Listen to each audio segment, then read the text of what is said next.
Nos anos 70, a partir do Rio de Janeiro, um movimento eminentemente jovem rompeu as fronteiras suburbanas e se espalhou pelas principais cidades do Brasil, tendo como essência a soul music. Foi um momento único em que milhares de jovens, em sua grande maioria negros, dançavam nos bailes das equipes de soul nos finais de semana. Curiosamente, isso causou preocupação aos órgãos de segurança, dado o possível direcionamento político do movimento black. Hoje conversamos em nosso estúdio com um dos jovens dessa época, Aldemar Matias da Silva, mais conhecido como Sir Dema. Sejam bem-vindos ao Cultura na TV.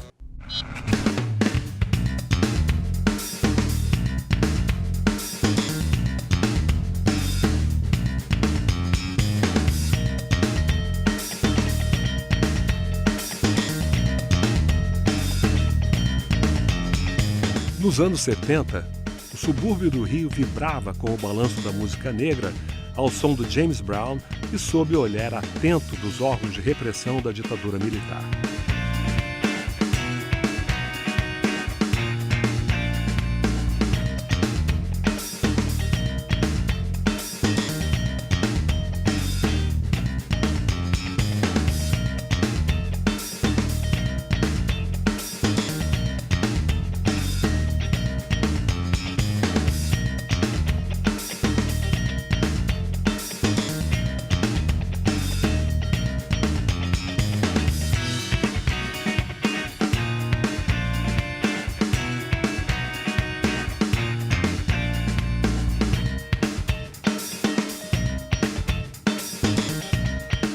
Cabeleiras afro e muita autoestima embalavam os finais de semana da juventude negra que se espelhava na luta dos afro-americanos pelos direitos civis e no combate à discriminação racial.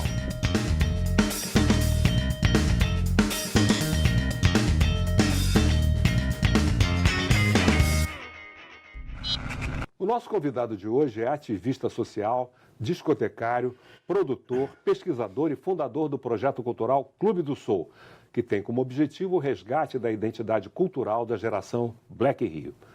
Como discotecário, na era pós-anos 70, vem atuando nas cenas nacional e internacional, tendo se apresentado recentemente na Europa e em festivais como o Free Jazz e o Rock in Rio. Temos o prazer de receber Sir Dema, o Senhor Soul. Dema, como é que você entrou nesse mundo? Então, eu acho que no mundo dos anos 70, eu entrei como a maioria daquela geração. Nós ouvíamos rádio e ouvíamos os programas da Rádio Mundial, o programa do Big Boy, claro, né? O Papa. E eu fui num baile no Cassino Bangu, foi o primeiro baile que eu fui. Eu devia ter uns 13, 14 anos. Você lembra o DJ? Ah, não lembro. Eu lembro da equipe, que era a Laser, aí Soul Laser, que era do Robinho Paraguaçu, da família Paraguaçu. E aquele baile para mim foi marcante, porque era um garoto, a gente estava acostumado com as festinhas de garagem e tal, e chega lá no cassino e ver aquela multidão. Eu passei parte do meu tempo lá dentro do cassino tentando entender onde que eu estava. Então foi o primeiro baile que eu fui.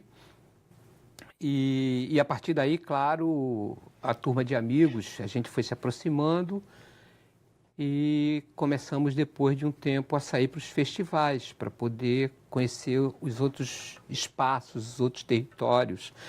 E foi fascinante. Então, esse baile do cassino, para mim, ele é muito marcante, né? E próximo da minha casa tinha uns clubes mais pequenininhos. Tinha um clube chamado 1º de Agosto, Social Clube, onde, pequeno mesmo, ele cabia no máximo 250 pessoas, 300, mas entrava 500. E tocava uma equipe nos domingos chamada Geração Black. O seu Francisco, ele funcionário do Banerj, então um negro de classe média, funcionário do Banerj na época, com 5 filhos. Né? E ele montou a equipe para os guris e a gente ia curtir, né? E era muito legal os bailes da Geração Black. Primeiro que é um nome fantástico.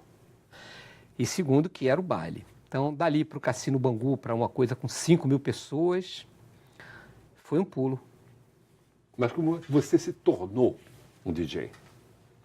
e produtor. Essa coisa do DJ, na verdade, eu quando tinha 5, 6 anos, meu pai gostava muito de música. Ele tinha uma rádio vitrola, aquela que abria a tampa, só que era um móvel, não era aquele móvel de chão. Era uma rádio vitrola que abria a tampa, chamava-se ABC Canarinho.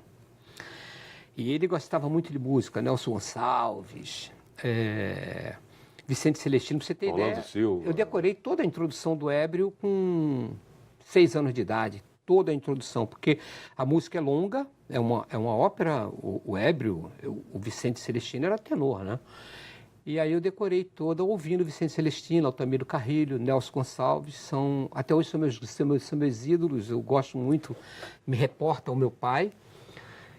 E eu acho que isso foi um inicial do gostar da música, porque a questão do DJ foi também muito influenciado pelos bailes, claro. O palco é uma coisa que fascina. Se você não tiver domínio, inclusive, sobre ele, você é engolido por ele. Mas é uma coisa que fascina. E com o que a gente passou a ver, saindo de Bangu e indo para outras regiões, assim, a gente vai montar uma equipe também. A equipe tem que ter DJ. Então, eu tinha alguns poucos discos, né? Nós éramos muito pobres, eu e os meus amigos éramos muito pobres, apesar do bairro ter um perfil de classe média. Mas a gente juntou lá uns discos e um amigo que era sargento da PM, né? Marley. Ele depois estudou, tornou advocacia, ele falava, eu só estou aqui para me formar. Quando ele se formou, ele deixou a polícia e foi exercer a profissão de advogado. E ele montou uma equipe chamada Black Ponta. Então a gente dava baile lá no colégio, onde eu estudava, que tem uma quadra enorme. E a Black Ponta fez alguns bailezinhos locais, né? Que ano foi isso? 76, 75. O auge do movimento black.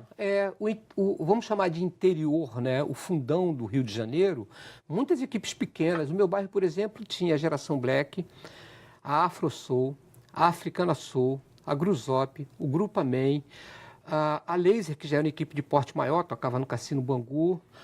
E a minha pesquisa remete para algumas outras, mas assim, sem muito. Tinha a Starsom.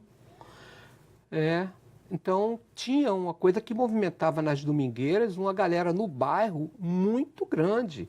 Então, a Vila Kennedy tinha uma equipe, a Vila Aliança tinha uma equipe, Bangu ali no Centrão tinha 2, 3 equipes, Realengo tinha uma equipe, Padre Miguel tinha... E os clubes? Muitos clubes, né? Você falou de Padre Miguel e havia também as festas de rua.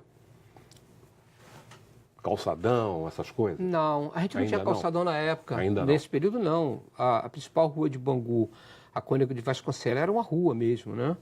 O calçadão, ele vem nos anos 80. E as festas de rua, a festa junina era uma festa junina, então não tocava música estrangeira. No máximo, o mestre Timaya lá com o Coronel Antônio Bento, que a gente tocava. Sim, tocava direto e tal. Entendeu? Então...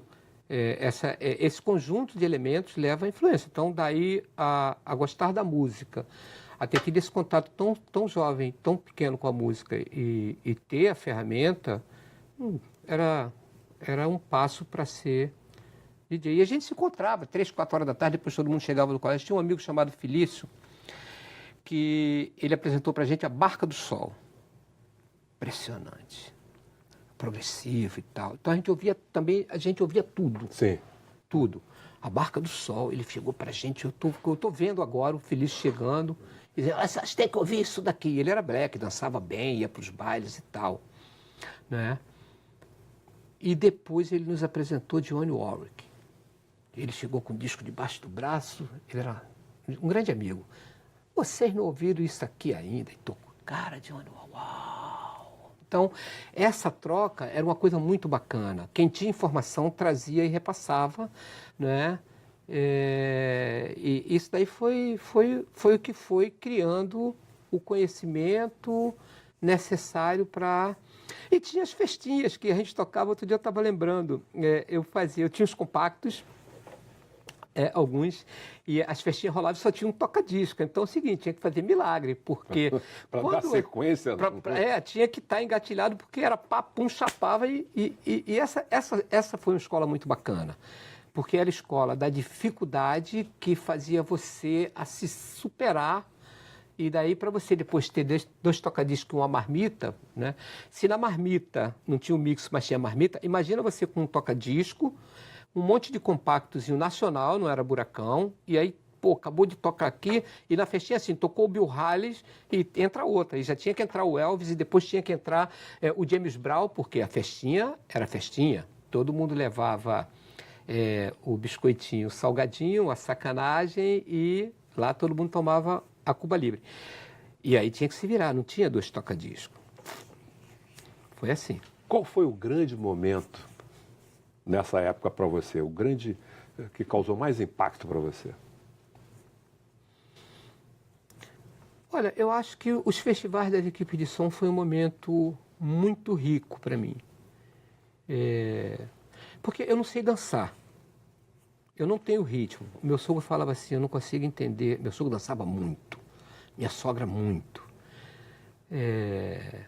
E o meu sogro falava assim, eu não consigo entender como é que um cara que não sabe andar consegue manter a cadência da pista. Porque ele tinha que saber pelo menos contar, ele era professor de matemática, contar até 4, 1, 2, 3, 4, 1, 2, 3, 4, para ele poder, e você consegue fazer isso. Então, acho que essa coisa estava dada. E os festivais, para mim, foram momentos de muita observação. Eu não sabia dançar, então ou eu ouvia música e ficava olhando os DJs, observando as equipes, observando o que estava acontecendo.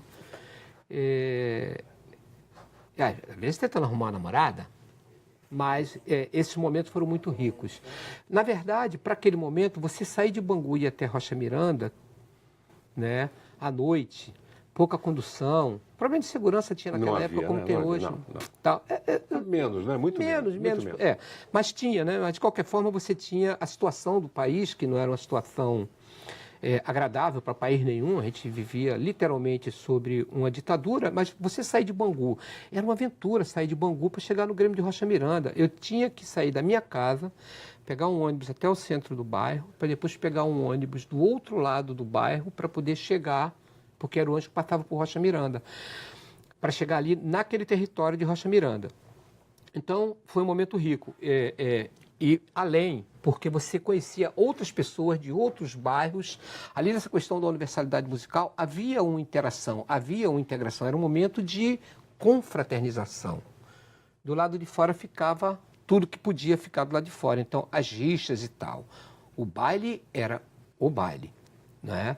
O DJ era respeitado, mas a gente foi a geração que ia atrás de caixa de som.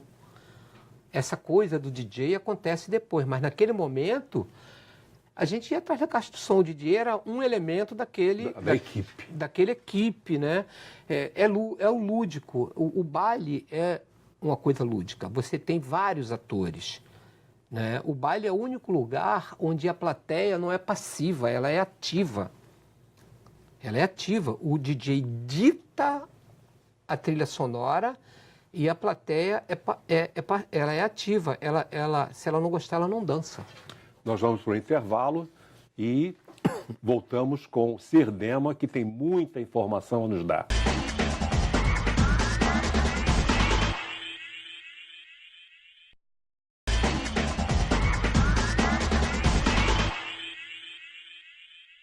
Hoje estou conversando com Sirdema, ativista social, discotecário, produtor e pesquisador.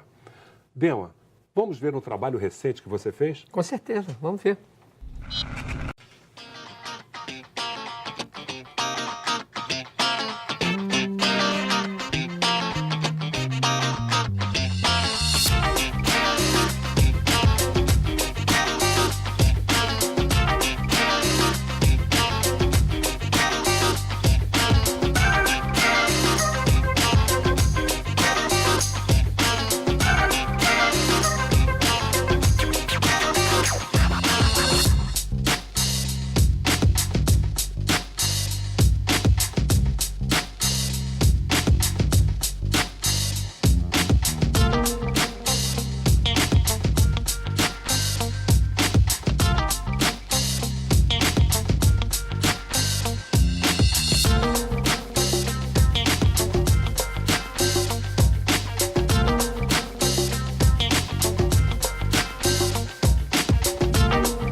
Isso é soul.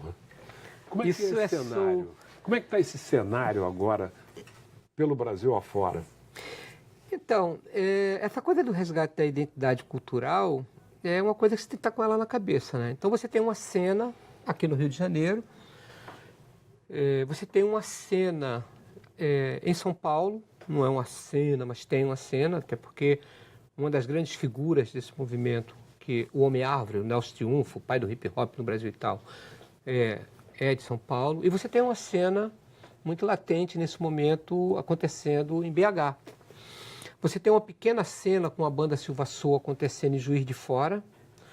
E você participa desse trabalho lá também? Eu fui DJ da banda durante 10 anos, então a formação, parte da formação de soul e tal, eu fui apresentando as coisas para eles e tal, já lançaram um CD, então foi um trabalho muito bacana. E aqui na Zona Norte, né, onde o Grupo Soul de Raiz, Madureira, Parque de Madureira, tem feito eventos bastante ricos. Então, essa é a cena que eu tenho conhecimento que pulsa. Então, em São Paulo, o pessoal tem feito lá na Paulista, aberto. No Rio de Janeiro tem feito no Parque de Madureira. Tem alguma coisa que acontece ainda em Bangu, lá com o Clube do Soul. E outras regiões. Da Tijuca tem acontecido lá com o Samuel. E hoje, em Belo Horizonte, você tem vários grupos fazendo atividades. Agora, o foco de Belo Horizonte não é o clube, é a rua. Então, o movimento que era um movimento de clube, que o clube era o nosso espaço de socialização, hoje, ele é um movimento urbano de rua, como é o hip hop, como é a dança de rua, como é o street e tal. Então, mas assim, os DJs tocando, usando todas as ferramentas que estão disponíveis hoje, né? Você tem hoje o vinil, você tem o pendrive, você tem várias ferramentas, mas o básico é que tocam soul music, que tocam James Brown, que tocam novas bandas como Poetas do Ritmo, mas que também já tocam IWB, JBS.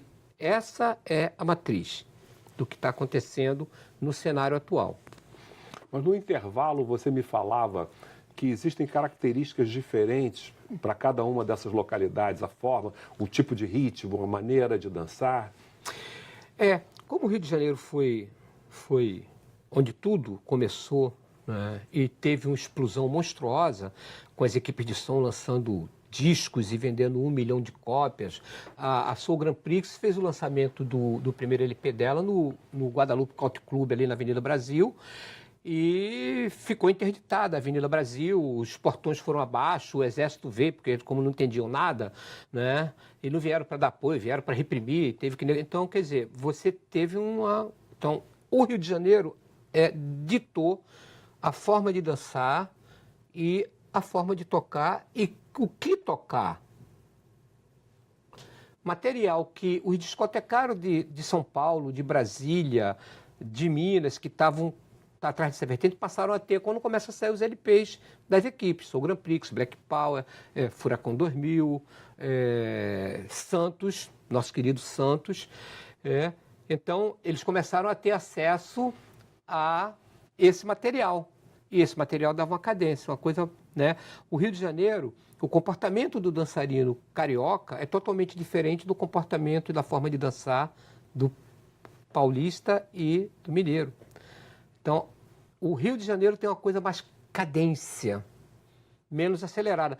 Ou seja, a gente não tinha a imagem, a gente não via. A gente só vai ver os vídeos de James Brown ou de quem quer que seja muito depois com o programa do Messê Limar. Então era muito no imaginário, nas capas de disco, o vestimento. Eu digo, até porque eu fui muitas vezes aos Estados Unidos e nunca vi essa coisa acontecer da maneira que acontece aqui. As pessoas dançando como James Brown costumava dançar. Então, é uma recriação, embora seja uma coisa americana, não é uma imitação, é uma recriação. Não, a referência é a forma de James Brown dançar. Arrastar. Slide, como eles falavam. Dar o que a gente chama de peão, rodar. Agora, tem uma coisa muito brasileira, muito carioca nessa forma de dançar. né? Nessa forma de dançar. Os grandes dançarinos, Ligeirinho, Tornadinho, Jornal, etc., etc., entenderam isso e fizeram a leitura, porque a expressão deles, do corpo deles, da forma... E isso foi virando escola, né? Essa coisa de tum, tum, tum, tum, tum, tum, e a leitura que foi feita é de que era um passo, outro passo, 2 pulinhos para trás. Isso é genial. É genial. Fazendo o piano negro. Exatamente. E você entende o seguinte, que essa galera só se encontrava ali no baile, à exceção dos grupos de dança que ensaiavam durante a semana, e ali criava os passos e ali criava as coreografias. Imagina quantos coreógrafos que a gente perdeu, bons dançarinos, se tivesse algum incentivo a mais. Então, a forma de São Paulo dançar é um pouquinho mais acelerado. A forma do Rio dançar, os dançarinos... Hoje não, até que estão dançando com pitch, pedindo música mais acelerada. Mas a música que era tocada, ela dava uma outra evolução para a roda, que eu quero falar sobre a roda. E a forma dos amigos de Minas dançar, do movimento Black Minas, é muito mais acelerada. BH Soul. E muito mais vestido de James Brown. Muito mais. Então, eles são muito mais performáticos do ponto de vista das evoluções durante o momento que está dançando. Agora, eu quero falar de se você me permitir, um momento especial que eu acho que é a roda. Como a música ela vem das origens e de matizes africanas, não poderia ser diferente. A roda é um símbolo de vários momentos de confraternização, de unificação na África, nos países da África, é um momento de dança, é um momento de tudo. A roda, quando ela abre, eu acho que é o maior momento de reverenciamento do público ao DJ, porque ele acertou tanto que precisou de espaço para ser disputado, para em 3 minutos e 45 segundos, o máximo possível de dançarinos irem para ali e fazerem a sua evolução, a sua apresentação. Então... Tem uma coisa individual e coletiva também. A roda é coletiva. Agora, a apresentação é individual e o DJ acertou. Você está num clube como o Coleginho, que na época ainda tinha um pedacinho de terra batida lá, e todo mundo dançava. E você vê 5, 6 mil pessoas se espremendo ali e achar espaço para poder fazer a roda, e a roda é respeitada e tal. E tinha uma coisa também, eu vou, se você permitir, já que a gente está falando isso, que era a questão de ser uma coisa muito machista, né? Sim. Extremamente machista, não Dificilmente por formação. Dificilmente uma mulher não se por formação. destacava. Era porque os homens saíam mais de casa para ir para os bailes, as mulheres tinham que fazer grupo e tal. Mas na roda, a Lourdinha quebrou isso e era respeitada. Mas foram poucas. A Márcia conseguiu quebrar isso e era respeitada e encarava a roda. Quem dançava bem era respeitado, né? Era respeitado. Era respeitado. Eu nem aparecia, que eu ficava lá escondidinho. Mas essas coisas são interessantes porque fez parte dessa construção do Black Rio. Essas coisas são o lúdico que estava ali, no que eu ficava enxergando. Eu falava, gente, eu entrei na roda uma vez, eu acho que foi o menor tempo, 3 segundos e saí. Saí não, o mestre da roda me tirou. Mas assim, ver essas pessoas dançarem foi uma coisa muito fantástica. E aí, essas escolas são escolas diferentes. A escola de São Paulo, ela funde muito com hip hop, essa questão do Nelson, de ser o cara, e ter toda essa escola de hip hop lá em São Paulo. A do Rio de Janeiro é mais crua, e a de BH, ela tem mais essa coisa de James Brown no dançar. Estou falando do dançar. Você mencionou Nelson algumas vezes. Quem é? É o Nelson Triunfo? O Homem-Árvore. O som pra minha vida, a própria palavra já sabe. Ela diz, é a alma, sou.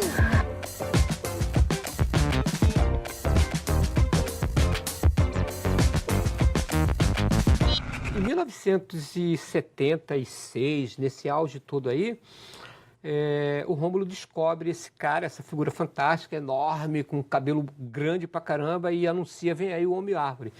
E nós todos ficamos, que é o Homem-Árvore? E ele guardou isso durante muito tempo, um produtor e tal, com segredo, e chega lá no dia, uau! Aquele cara com aquele cabelo, e ele era magro, enorme, e aí ficou como o Homem-Árvore. Quando teve o declínio do movimento Black Rio, o Nelson, o Homem-Árvore, volta para São Paulo, começa a construir a questão do movimento hip hop e adota o nome dele, da cidade dele, que é Triunfo, Pernambuco. Passa a ser Nelson Triunfo. E passa a ser Nelson Triunfo em homenagem à cidade. Nós somos pernambucanos, conterrâneos, e passa a ser Nelson Triunfo em homenagem à cidade, à terra natal dele. Então ele é o Homem-Árvore e depois o Nelson Triunfo. Você falou de festas no Rio, Belo Horizonte, Juiz de Fora, São Paulo. Todas elas, na minha percepção, têm uma coisa muito em comum, que é a paz, a tranquilidade, o respeito. Você concorda com isso? Sim. Sim, os bailes, antigamente, a gente saía de casa para se divertir. Eu acho que todo mundo que sai de casa para ir num baile sai para se divertir. As condições podem ser dadas, depende de quem está no comando do baile. Então, acho que as festas, todas elas, têm esse sentido de paz. De paz. Obrigado, Dema, por esse testemunho importante sobre esse momento único que reúne música, identidade negra, que mobilizou tanta gente no passado e continua mobilizando hoje. Obrigado você, Medeiros. Obrigado, Kutner. Eu conversei com o ativista social, discotecário, produtor e pesquisador Cir Dema. E para rever essa entrevista e todas as outras, é só acessar www.alerj.rj.gov.br ou www.cultine.com.br. Obrigado pela audiência e até o próximo programa, quando estaremos juntos mais uma vez. Kutner, a preservação da memória afro-brasileira e afro-latino-americana.